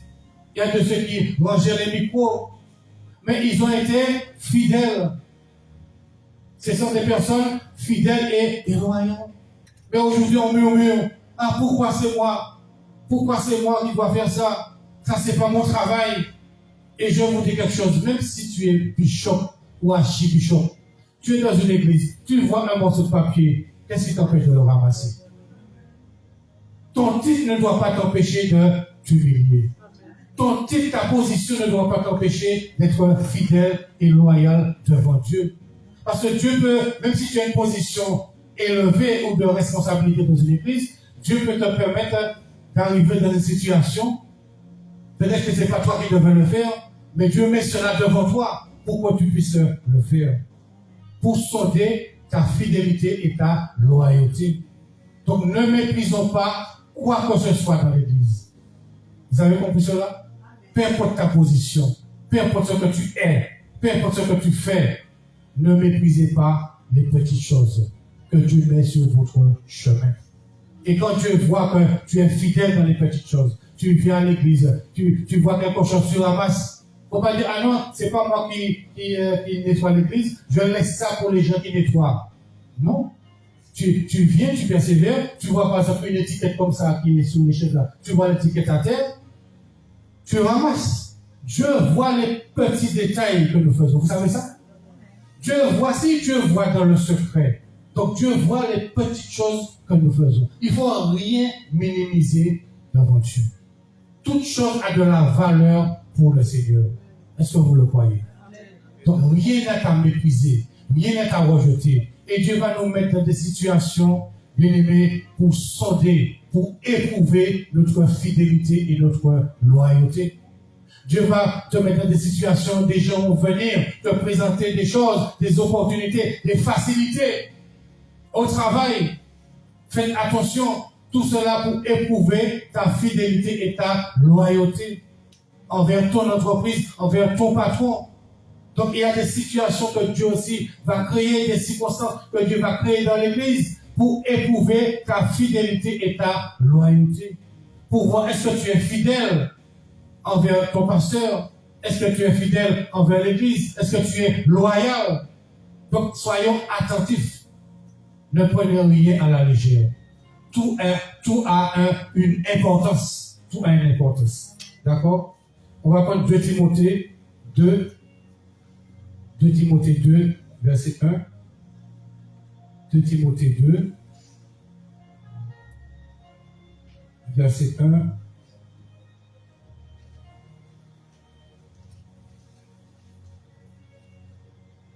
Toi donc, mon enfant, fortifie-toi dans la grâce qui est en Jésus-Christ. Et le verset 2, écoutez bien, lisez bien, retenez bien. Et ce que tu as entendu de moi, en présence de beaucoup de témoins, confie-le à des hommes fidèles. À des hommes fidèles qui soient capables de l'enseigner aussi à d'autres. Souffre avec moi comme un bon soldat de Jésus-Christ. Vous savez qu'un homme fidèle, Dieu cherche cela. Tout ce que tu as entendu de moi en présence, confie-le. Pour que Dieu puisse te confier des choses, il faut que tu sois fidèle, il faut que tu sois loyal. Confie-le à des hommes fidèles. Donc l'apôtre ne peut pas confier des choses à des gens qui ne sont pas fidèles. Des gens qui viennent une fois par mois, ou bien une fois tous les 6 mois. Non. Pour que l'homme de Dieu, la personne, l'homme ou la femme que Dieu a établi dans l'église pour gérer cela, il faut que tu sois fidèle, que tu sois loyal, pour que tu sois capable de prendre des responsabilités. On ne confie pas des responsabilités à quelqu'un qui n'est pas loyal, à quelqu'un qui n'est pas fidèle. C'est pour cela, homme de Dieu, femme de Dieu, ne soyez pas trop pressés de confier des responsabilités. Il y a un temps de mise à l'épreuve. Tu dois éprouver l'homme, tu dois éprouver la femme, tu dois éprouver le frère, la sœur, avant de lui confier des responsabilités. Aujourd'hui, beaucoup de pasteurs pleurent. Beaucoup de pasteurs pleurent, beaucoup de pasteurs gémissent. Beaucoup d'apôtres, de prophètes, de ministères gémissent parce qu'ils ont donné des responsabilités trop vite. Ils n'ont pas éprouvé la fidélité et la loyauté de ces personnes-là. Et après, on regrette. On dit, si je savais. Donc, avant de confier des responsabilités à quelqu'un, il faut d'abord éprouver sa fidélité et sa loyauté. Après, on est surpris qu'il y a des scandales, on est surpris qu'il y a ceci, qu'il y a cela, parce qu'il n'y a pas, cet homme-là ou cette femme-là n'est pas passé par ce chemin de l'épreuve. Même la Bible dit que, et pour ceux qui aspirent à le servir, qu'il ne soit pas un jeune converti. C'est pas parce que quelqu'un vient avec beaucoup de zèle, tout cela, pour tout de suite pour le lancer. Il faut qu'il puisse se calmer. Il faut qu'il se calme. Il faut qu'il apprenne à rester assis. Si quelqu'un qui vient d'arriver ne sait pas rester assis, ça c'est mauvais signe. Vous comprenez? Quelqu'un qui vient d'arriver dans une église et qui ne sait pas, qui n'est pas capable de rester assis pour écouter, pour regarder, pour observer, pour rester tranquille, tu ne peux pas encore lui confier des responsabilités. Tu vas le regretter. Et aujourd'hui, beaucoup de pasteurs regrettent. Pourquoi? Il y a le temps de l'épreuve. L'épreuve de la fidélité. L'épreuve de la loyauté. Alléluia. D'accord? Donc, il dit, confie-le à des hommes fidèles qui soient capables de l'enseigner à d'autres. Et le verset 3, il y a une révélation dans le verset 3. Souffre avec moi comme un bon soldat de Jésus-Christ. Les hommes fidèles, les hommes qui ont la loyauté, les femmes aussi, ce sont des gens qui souffrent avec l'homme de Dieu. Lorsqu'ils voient que l'homme de Dieu est en souffrance, ils sont là avec l'homme de Dieu. il n'abandonne pas l'homme de Dieu. Celui qui est fidèle, qui est loyal, ne va pas abandonner l'homme de Dieu dans sa souffrance. Il va souffrir avec l'homme de Dieu. Pourquoi? Parce que comme un bon soldat de Jésus-Christ, donc un homme fidèle, une femme fidèle restera là, même si l'Église est en souffrance. Même si Martinique souffre et pour Christ est en souffrance, mais tu vas rester là. Voilà, tu vas porter la souffrance. Voilà, Jésus, la parole de Dieu dit, heureux et celui qui pleure, pleurez avec ceux qui pleurent. Voilà, pleurez avec ceux qui pleurent, réjouissez-vous avec ceux qui se réjouissent. C'est ça l'amour, c'est ça la loyauté et la fidélité, c'est de souffrir aussi avec ceux qui souffrent. Ne fuyez pas la souffrance de l'Église.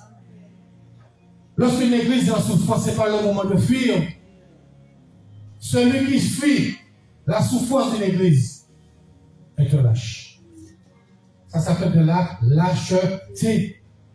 Tu vois qu'il y a la souffrance, tu vois qu'il y a une difficulté et tu fuis. Tu vas là où tout est beau. Tu veux aller là où tout est flambant. Là où il y a les jeux de lumière. Voilà, c'est ce que tu recherches. Il y a beaucoup aujourd'hui qui font ça. Ah non, il n'y a pas assez de jeux de lumière ici. Il y a trop de lumière ici. C'est pas assez noir. On va là où il fait noir. On va là où il y a des jeux de lumière. Voilà, non, c'est pas ce qu'il faut rechercher. Il faut rechercher à souffrir avec l'homme de Dieu. Porte l'Église avec l'homme de Dieu. Celui qui est loyal, celui qui est fidèle, il porte le ministère avec l'homme de Dieu. Il ne dit pas seulement homme de Dieu, je suis avec toi. Parce que tu peux dire, et puis tu disparais. Vous menez à rien dire, et puis tu es là. Vous avez compris?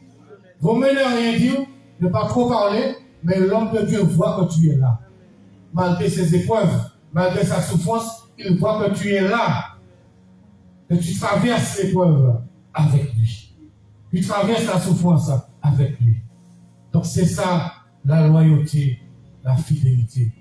Porter, souffrir avec l'homme de Dieu. Souffrir avec, porter la souffrance de l'Église. Ne pas fuir la souffrance. Souffre avec l'Église. Souffre avec ton frère. Ne fuis pas. Ne suis pas ceux qui fuient. Vous avez compris? Ne suivez pas ceux qui fuient.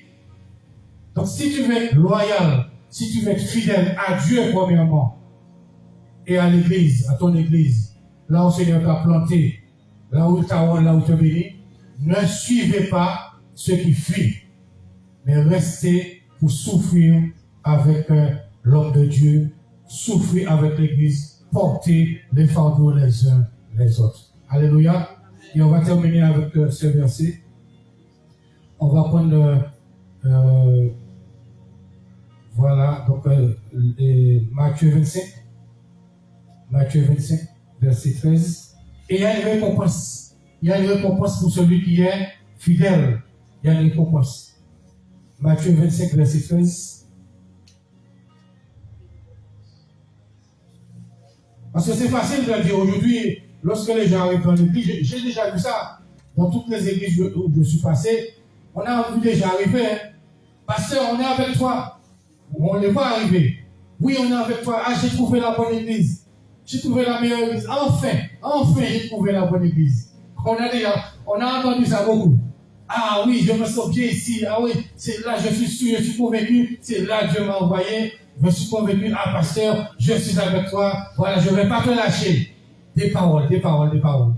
Et puis quand le pasteur commence à souffrir, quand l'église commence à entrer en souffrance, quand il y a une difficulté, quand il y a des rumeurs sur le pasteur, des choses qui ne sont pas vraies, on commence à s'éloigner. Nous qui avons dit qu'on était avec le pasteur, à cause des rumeurs, à cause des choses, des personnes qui fuient la souffrance, des personnes qui fuient aussi leurs responsabilités, des personnes qui ne veulent pas se soumettre, on les suit. On a oublié qu'on avait dit qu'on avait trouvé la meilleure église. On oublie qu'on avait pris un engagement de rester là. Surtout les témoignages, on entend ça. Les gens viennent témoigner, oui, bonjour bien-aimé, je suis content d'être parmi vous, je suis heureux parce que voilà, le Seigneur m'a envoyé ici, je me sens bien, tout cela. Mais pour combien de temps? C'est pour ça que je vous dis, ne parlez pas trop. restez là tout simplement. Alléluia. Ne soyez pas des gens qui parlent beaucoup, mais soyez dans l'action. Matthieu 25, verset 13. Matthieu 25, verset 13.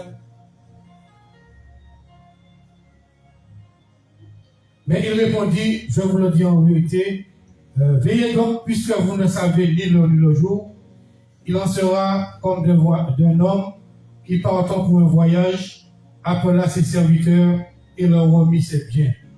Il donna 5 talents à l'un, 2 à l'autre, et au troisième à chacun, selon sa capacité, et il partit aussitôt. Celui qui avait reçu les 5 talents s'en alla, les fit valoir, et il gagna 5 autres talents. De même, celui qui avait reçu les 2 talents en gagna 2 autres. Tout ça, c'est des personnes fidèles, des personnes qui sont là, qui ont la loyauté. Celui qui en avait reçu qu'un alla faire un creux dans la terre et cacha l'argent de son maître. Longtemps après, le maître de ses serviteurs revint et leur fit rendre compte. Celui qui avait reçu les 5 talents s'approcha en apportant 5 autres talents. Il dit, Seigneur, tu m'as remis 5 talents, voici j'en ai gagné 5 autres. Fidélité, loyauté. Son maître lui dit, c'est bien, bon et fidèle serviteur. Retenez bien, c'est bien, bon et fidèle serviteur. Tu as été fidèle en peu de choses. Je te confierai beaucoup. Entre dans la joie de ton maître. Celui qui avait reçu les 2 talents s'approcha aussi et il dit, Seigneur, tu m'as remis 2 talents, voici j'en ai gagné 2 autres. Son maître lui dit, c'est bien, bon et fidèle serviteur. Tu as été fidèle en peu de choses, je te confierai beaucoup. Il y a des gens qui veulent beaucoup, mais qui ne sont pas fidèles dans les peu de choses. Entre dans la joie de ton maître. Celui qui n'avait reçu qu'un talent s'approcha ensuite et lui dit, Seigneur, je savais que tu es un homme dur, qui moissonne où tu n'as pas semé, et qui amasse où tu n'as pas vanné. J'ai eu peur et je suis allé cacher ton talent dans la terre. Voici, prends ce qui est à toi. Son maître lui répondit, serviteur méchant et paresseux, tu savais que je moissonne où je n'ai pas semé, et que j'amasse où je n'ai pas vanné. Il se fallait donc remettre mon argent au banquier, et à mon retour, je vais retirer ce qui est à moi avec intérêt. Ôtez-lui donc le talent et donnez-le à celui qui a les 10 talents. Car on donnera à celui qui a, et il sera de l'abondance, mais à celui qui n'a pas, on ôtera même ce qu'il a. Et le serviteur inutile, le serviteur infidèle, le serviteur qui est déloyal, jetez-le dans les ténèbres du dehors, où il y aura des pleurs et des graissements de dents. Donc voilà la récompense pour ceux qui sont fidèles, il y aura une récompense. Toi qui es fidèle, toi qui es loyal, sache que Dieu va te confier encore davantage de choses.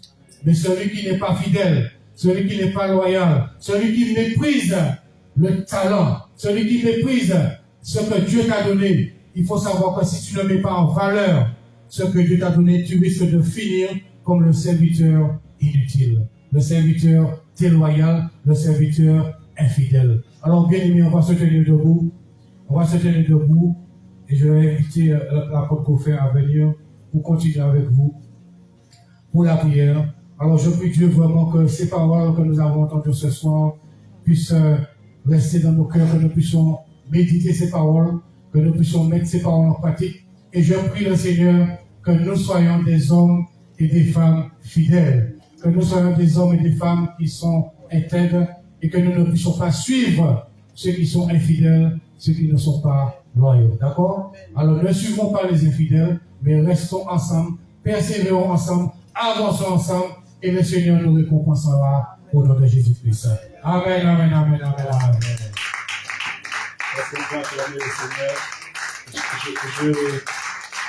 Je voudrais que vous continuiez à prier parce que il a commencé, hein, c'est là qu'on est. Voilà, bois l'eau. On est déjà, c'est 21h, ça va être une clôture. Mais tout simplement pour nous dire le dernier verset qu'il a donné En tout cas, c'est la conclusion. Yes. C'est la conclusion que le Seigneur nous dise ces jours-là, bon et fidèle serviteur. Dans tout ce que nous faisons, faisons-le du bon cœur. Non pour les hommes, mais c'est pour le Seigneur. Amen. Dans tout ce que nous faisons, et c'est même dans les séculiers, même dans les religieux, vraiment les deux, nous devons le faire pour le Seigneur. Amen.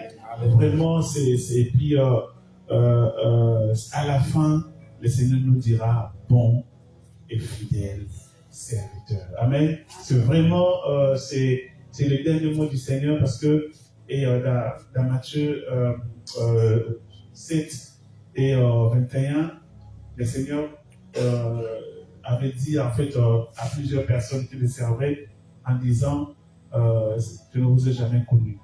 Et l'autre dira écoute, moi j'ai prophétisé en ton nom, je guérissais des malades en ton nom, je faisais beaucoup de choses en ton nom.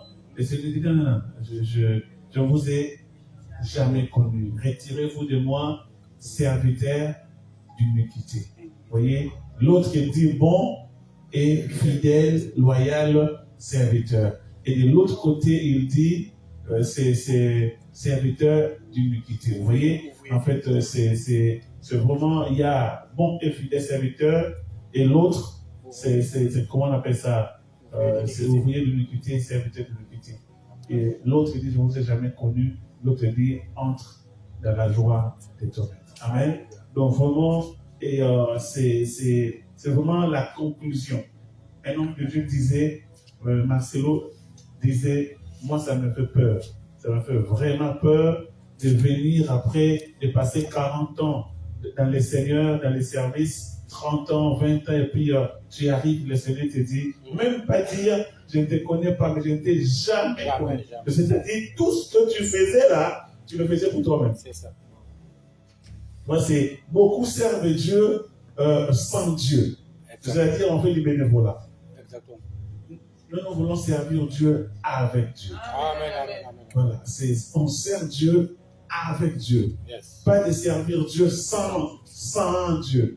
Non, c'est pas bon. C'est vraiment toujours de se remettre en question pour justement nous ne puissions pas faire le bénévolat toute notre vie. Après, on se retrouve en enfer avec les personnes qui, eux, ils passaient toute leur journée dans la boîte de nuit. Et puis, c'est arrivé à l'enfer. Oh, toi aussi, tu es là. Je pensais que tu étais...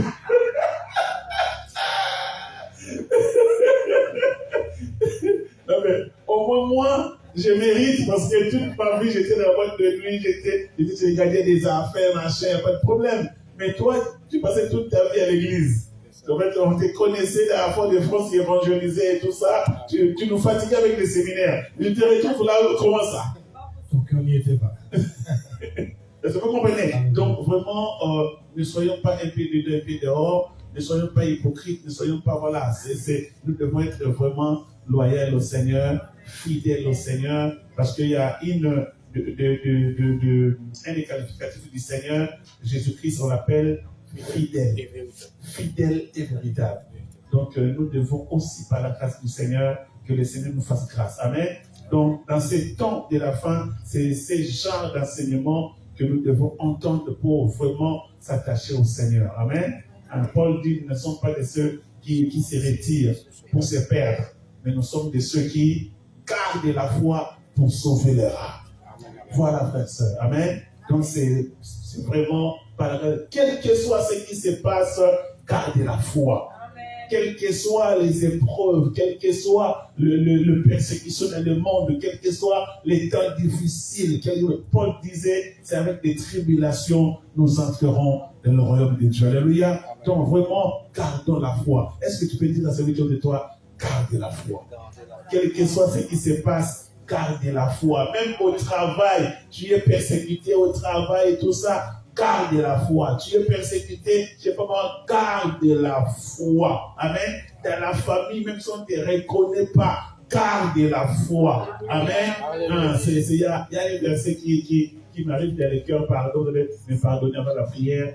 Vraiment, pardon. 1 Jean chapitre 3, à partir de verset 1er. Pardon, c'est avant la prière, juste ces passages-là, pardon. juste ce passage-là. Mais c'est l'horloge là, c'est pas bon, hein. Ouais, c'est pas bon. Oui, en fait, je regarde et l'heure, cette horloge-là, ça me trompe, hein.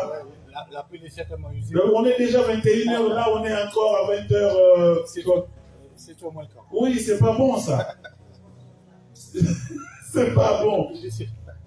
Voilà. On peut le lire 1 Jean chapitre 3 avec le verset 1er. Rapidement, on va s'arrêter là. 1 Jean. Oui. Voilà. Il dit, voyez quel amour, vas-y, tu peux le lire, pasteur. Voyez quel amour le Père nous a témoigné pour que nous soyons appelés enfants de Dieu. Oui. Et nous le sommes. Oui. Si le monde ne nous connaît pas. Ah, alors, je veux dire à quelqu'un, le monde ne va pas te reconnaître. Même les amis, ta famille, des fois et tout ça, personne ne va te reconnaître. Et le monde va te haïr, va nous haïr. Même en fait, comment, la Bible dit, tu trouveras même des ennemis, les gens de ta famille même. Ils vont vouloir te dérouter de la foi. Mais en fait, c'est, comment on appelle ça? Il dit, comment on appelle? T'es arrivé à quel niveau?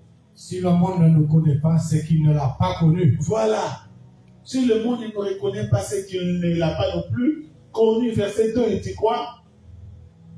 Il dit, bien-aimés, nous sommes maintenant enfants de Dieu. Ok. Et ce que nous serons n'a pas encore été manifesté. Voilà. Ce que nous serons n'a pas encore été manifesté. Les gens nous voient dans la chair comme ça. Vous voyez, en fait, ils ne savent pas ce que nous serons demain. Ils vont nous mépriser. Ils vont nous décourager. Ils vont vouloir nous sortir même de notre foi, nous persécuter. Dans notre région, on te pousse même à renier le Seigneur, à renier Christ. Pour dire, si tu veux rester dans notre groupe, tu dois renier Christ. Et d'autres, dans la franc-maçonnerie, d'autres disent d'abord que tu signes les contrats CDI, comme ça, tu dois être, c'est à notre club, c'est à notre confrérie, à notre, voilà. Ou sinon, tu dois vivre avec moi dans le péché. Tu dois être, c'est pour les jeunes femmes, c'est ma maîtresse. Voilà, avant qu'il te pousse à être infidèle à Dieu. Pour que tu renies le Seigneur. Mais tu dois comment garder la foi. Alléluia. Dis à celui qui on doit garder la foi. Garder la foi. Oui. Pourquoi? Parce que le diable attaquera notre foi. Jésus te disait, quand je viendrai, est-ce que je trouverai les gens dans la foi, debout dans la foi? Il rôde comme un lion rugissant chez chacun qui devrait dire résister-lui avec une foi ferme. Et le diable n'est pas patient, il fuira loin de toi. Donc en fait, il vient t'attaquer et tellement que tu vas résister contre lui, il ne va pas perdre du temps à rester à t'attaquer parce qu'il a d'autres personnes à attaquer ailleurs.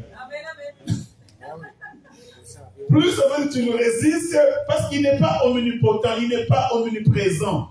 Donc, comme en fait, il doit se déplacer pour travailler, il vient vers toi, il t'attaque, et tu comptes rester, tu dis, écoute, je passe mon temps parce que lui, il a compris, je vais aller ailleurs. Je vais dire à quelqu'un, le diable sera fatigué, il partira ailleurs. Il partira ailleurs. Toi, résistez-le avec une foi ferme et il fuira loin de toi. Toi, garde la foi. Amen. Donc, il dit ici là, lorsque cela sera manifesté, nous serons comment? Semblables à lui. Quand, comme ça, l'enlèvement arrivera, n'est-ce pas? Nous serons changés et nous serons comme le Seigneur.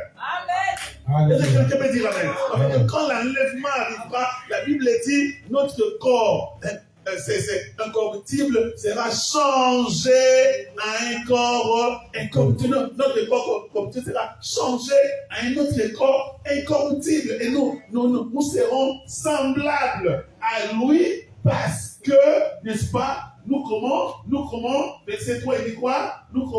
Verset 3 il dit quoi? Non, c'est la suite. Parce que nous le verrons tel qu'il est. Oui, c'est la suite de Quiconque a cette verset 2. espérance. Voilà. Nous les verrons tel qu'il est. Nous serons semblables à lui et nous les verrons tel qu'il est. C'est ça notre espérance. Amen. Alléluia. C'est ça notre espérance. Maintenant, verset 3, il dit, c'est quiconque a cette espérance en lui, se purifie comme lui-même est. C'est ça. Que le Seigneur nous amène là, que personne ne nous... C'est comme ça, voilà. Le Seigneur nous amène là et gardons la fidélité jusqu'au bout, quel que soit. Jésus se disait, vous avez souffert avec moi et vous serez aussi glorifiés. Vous allez régner avec moi.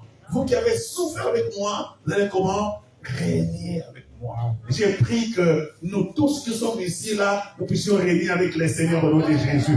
Nous tous qui sommes ici, que nous soyons semblables au Seigneur. Nous tous qui sommes ici, nous allons voir le Seigneur tel qu'il est, même si aujourd'hui on est méprisé, mais quand ce qui en nous va se manifester, les autres verront que nous étions vraiment avec le Seigneur. Amen. Est-ce qu'on va acclamer le Seigneur?